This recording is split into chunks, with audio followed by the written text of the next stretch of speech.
बड़े short time में आपको यहाँ आने की तकलीफ दे दी। आज हमारे बीच हमारे जम्मू कश्मीर के स्पोक्स पर्सन और जो पेशे से एडवोकेट और फार्मर एमएलए भी रहे हैं, उनके साथ सेठी साहब है और हमारे कश्मीर के इंचार्ज वानी साहब, हमारे सीनियर लीडर गयूर साहब और हमारे मीडिया इंचार्ज साजिद साहब है। जैसे कि आप सुबह आपने देखा कि इलेक्शन मेंबर्स का डेलीगेशन भारतीय जनता पार्टी की तरफ से उस कमीशन को मिलने गया था। मैं अब सीधे पठानिया जी से ही गुजारिश करूंगा कि वो अपने जो मीडिया के दोस्त हैं उनसे सीधे बात करें। पठानिया साहब जी। अल्ताफ जी शुक्रिया। सबसे पहले मेरी ओर से और हमारे कश्मीर यूनिट, भारतीय जनता पार्टी की कश्मीर यूनिट की ओर से आप सभी मित्रगण, आप सभी दोस्त जो शॉर्ट नोटिस पे आप आए हैं, आप सबको मेरा धन्यवाद, आप सबका इस्तकबाल, आप सबको आदाब। तो जैसा कि आप सब जानते हैं कि इलेक्शन कमीशन ऑफ इंडिया का आज जम्मू कश्मीर का दौरा था और इस जम्मू कश्मीर के दौरे में भारतीय जनता पार्टी का भी 4 मेंबरी डेलीगेशन, मेरे साथ परिमोक्ष सेठ जी जो ह्यूमन राइट्स सेल के हमारे जम्मू कश्मीर के कन्वीनर हैं, जनाब रफीक वानी साहब जो कश्मीर के प्रभारी हैं, बड़े सीनियर लीडर हैं भारतीय जनता पार्टी के, गयूर साहब एक अदीब आदमी है, एजुकेशनिस्ट है, फिलैंथ्रोपिस्ट हैं और पार्टी के सीनियर नेता हैं। हम 4 लोग आज वहाँ मिले थे। बड़े खुले और ओपन माहौल में जम्मू कश्मीर में एक फ्री और फेयर चुनाव और फ्री और फेयर चुनाव के साथ साथ जम्मू कश्मीर के आवाम को भी अपील करना चाहते हैं कि आने वाले चुनाव में मैक्सिमम परसेंटेज में वो भी आज अपना वोट डालें। विषय पे आ जाऊं, जैसे कि कुछ पॉलिटिकल पार्टीज ने हाफ ट्रुथ जिसे कहते हैं आधा सच के नाम पे यहाँ पे एक स्मोक स्क्रीन जिसे कहते हैं धुंध एक या कंफ्यूजन फैलाने की कोशिश की गई थी।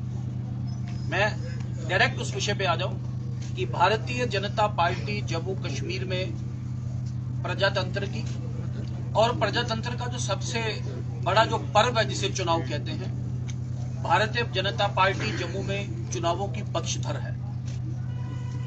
जम्मू कश्मीर में लोकसभा चुनाव तो तय है, लोकसभा के साथ साथ जम्मू कश्मीर में जल्द ही पंचायत और म्युनिसिपैलिटी के चुनाव भी तय है। और इलेक्शन कमीशन को जैसा कहा गया है कि इलेक्शन कमीशन जम्मू कश्मीर सरकार के साथ अगर इस व्यू का है, अगर इस प्लानिंग है उनका कि वो लोकसभा के साथ असेंबली इंतखाबात भी करवाना चाहे, तो भारतीय जनता पार्टी साथ साथ चुनावों के लिए भी बिल्कुल 100% तैयार है। भाजपा तैयार है और National Conference, Peoples Democratic Party और कांग्रेस ये सब फ्रॉड है। क्योंकि ये फ्रॉड के नाम पे एक नया एक धुंध जम्मू कश्मीर में क्रिएट करने की कोशिश कर रहे थे, तो हमने खुल के बड़े ओपन माहौल में जम्मू कश्मीर के नुमाइंदे जम्मू कश्मीर के मुस्तकबल को तय करें, ये भारतीय जनता पार्टी का मानना है। और एक नैरेटिव लाने की कोशिश की जा रही है कि वर्ष 2014 के बाद जम्मू कश्मीर में चुनाव नहीं हो पाए। आप सबके ध्यान में रहे कि वर्ष 2018 नवंबर में यहां की असेंबली डिसॉल्व की गई। 5 अगस्त 2019 को जम्मू कश्मीर में बहुत बड़ा एक संवैधानिक और एक आईनी जिसे कहते हैं कानूनी फेरबदल हुआ, वो सबके ध्यान में है।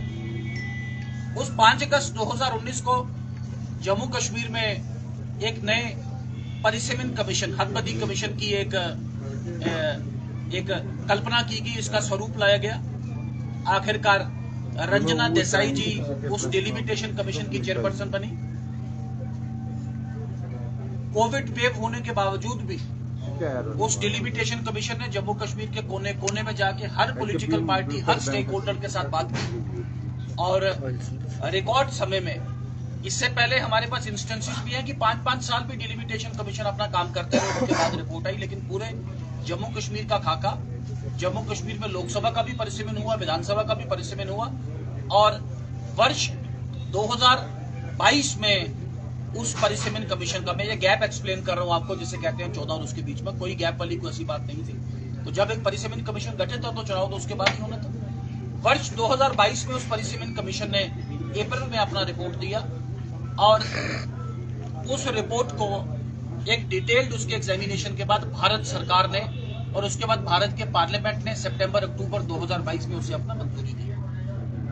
अब उस मंजूरी के बाद एक तय था कि एक कॉम्प्रिहेंसिव वोटर रिवीजन होना, क्योंकि जो पोलिंग बूथ पहले ए विधानसभा में थे वो बी विधानसभा में गए, कुछ पोलिंग बूथ बी में थे वो सी में गए, तो उन वोटर लिस्टों पे तो चुनाव हो नहीं सकता था। तो आखिरकार इलेक्शन कमीशन ऑफ इंडिया ने कॉम्प्रिहेंसिव एक वोटर रिवीजन किया और 5 अगस्त 2019 के बाद वेस्ट पाक रिफ्यूजीज, वाल्मीकि और जम्मू एंड कश्मीर की वो बहनें जो गैर कानूनी और गैर आईनी ढंग से जिनसे जम्मू कश्मीर में वोट डालने का हक छीना गया था, वो भी जम्मू कश्मीर के वोटर बने।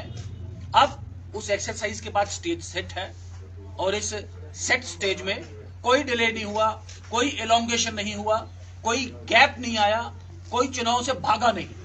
तो ये हम आपके सामने बात करना चाहते हैं। ये इस किस्म की भ्रांतियां या इस किस्म के जिसे कहते हैं आधे सच और इस किस्म के फ्रॉड, मैंने इसीलिए कहा कि ये पॉलिटिकल पार्टियां फ्रॉड फैला के कश्मीर की जनता को भ्रमित करना चाहती थी। तो जम्मू कश्मीर में लोकसभा चुनाव, विधानसभा चुनाव, जम्मू कश्मीर में पंचायत के चुनाव और जम्मू कश्मीर में म्यूनिसिपैलिटी के चुनाव भी जल्द ही फ्यूचर में होंगे। इस विषय के साथ साथ यहाँ के जो कश्मीरी पंडित भाई हैं, जैसा कि तकरीबन कुछ 44,000 लोग हैं जो कश्मीर के लोग जो जम्मू रिलीफ कमिश्नर के साथ रजिस्टर्ड और जम्मू में अलग अलग जोन्स में रहते हैं। 20,000 के पास ऐसे माइग्रेंट हैं जो तकरीबन दिल्ली के आसपास रहते हैं और 10,000 ऐसे हैं जो यहाँ के जो कश्मीरी पंडित भाई हैं, जैसा कि तकरीबन कुछ 44,000 लोग हैं जो कश्मीर के लोग जो जम्मू रिलीफ कमिश्नर के साथ रजिस्टर्ड और जम्मू में अलग अलग जोन्स में रहते हैं। 20,000 के पास ऐसे माइग्रेंट हैं जो तकरीबन दिल्ली के आसपास रहते हैं और 10,000 ऐसे हैं जो कश्मीर में 3 कैंप्स हैं, यहाँ पे भी रहते हैं।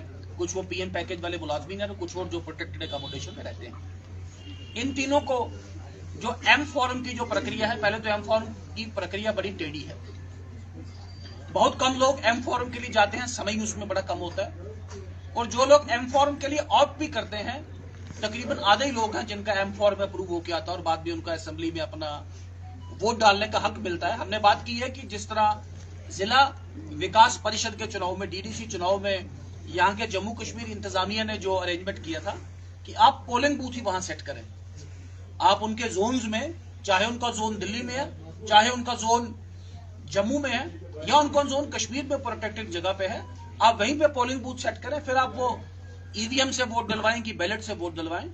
और ये सरकार जो कि ease of doing business, ease of living और इसके साथ साथ ईज ऑफ कास्टिंग वोट भी इस सरकार का एक परिकल्प है, इस सरकार का इंटेंशन है। भारतीय जनता पार्टी इसी में यकीन रखती है और ज्यादा से ज्यादा लोग वोट कर पाए, इसके लिए भी बात की गई। इन सब के अलावा जैसे कोई रजिस्टर्ड सोसाइटीज हैं तो मोबाइल पोलिंग बूथ्स का भी एक प्रावधान है, उसके लिए भी बात की गई कि सोसाइटीज में मोबाइल पोलिंग बूथ लगा के उन्हीं सोसाइटीज के बाहर ही कोई कहाँ का रहने वाला, कोई कहाँ का रहने वाला, लेकिन अल्टीमेटली किसी भी रजिस्टर्ड सोसाइटी में रहते हैं तो वहां पे भी उनका एक कम्युनिटी जिसे कहते हैं पोलिंग एक हो जाए, जिससे पोलिंग परसेंटेज बढ़ पाए। तो ये सब जैसा कि हम बता रहे हैं कि खुले माहौल में इलेक्शन कमीशन ऑफ इंडिया से बात की गई और इलेक्शन कमीशन ऑफ इंडिया ने पॉजिटिव एश्योरेंस हमें दिया है। हमारा मानना है कि ये भारतीय जनता पार्टी के कार्यकर्ता घर घर जाके सबसे पहले तो हर एक आदमी अपना वोट को एक्सरसाइज करे, ये वोट को एक्सरसाइज करें और कश्मीर की जनता भी मैक्सिमम तर्ज पे वोट डाले। और जो डेट लाइन, पंच लाइन है, आपको बता दें कि इस विधानसभा चुनाव में भी भारतीय जनता पार्टी की सरकार बनेगी जम्मू कश्मीर में और लोकसभा चुनाव में भी कमल खिलेगा। यहाँ भारतीय जनता पार्टी फिर एक रिकॉर्ड टर्म के लिए तीसरी बार दिल्ली में अपनी सरकार बनाएगी और जम्मू कश्मीर में सबसे बड़ी पॉलिटिकल पार्टी बनकर भारतीय जनता पार्टी उभरेगी, जैसे मैंने आपको कहा है। तो मैं यही जो इम्पोर्टेंट पॉइंट्स है आप सबके साथ शेयर करना चाहता था। आपका कोई मजीद सवाल हो short short. The accountability and the locus of Suhail Bukhari to issue such out of work statements. You see, this country is being governed by rule of law. The Representation of People's Act specifies a set criteria and set norms for enrollment of a person as a voter. Earlier also, PDP had rang the alarm bell and they had cried wolf that 15 lakh voters, 70 lakh voters, non-local voters. But ultimately, when constitutional experts examined it, it was found that it is just a pure hoax. So I said that People's Democratic Party, National Conference, and even Congress, after having seen their base purely eroded in Kashmir, they are issuing such out-of-box statements, nothing more than that. Sir, NC is also advocating for one nation, one election. We don't have anything to comment. I have not seen what NC has said, but the Bharatiya Janata Party stand is, I have clarified it. And I again appeal to the people of Kashmir to desist from falling a prey to such misleading and right and left statements.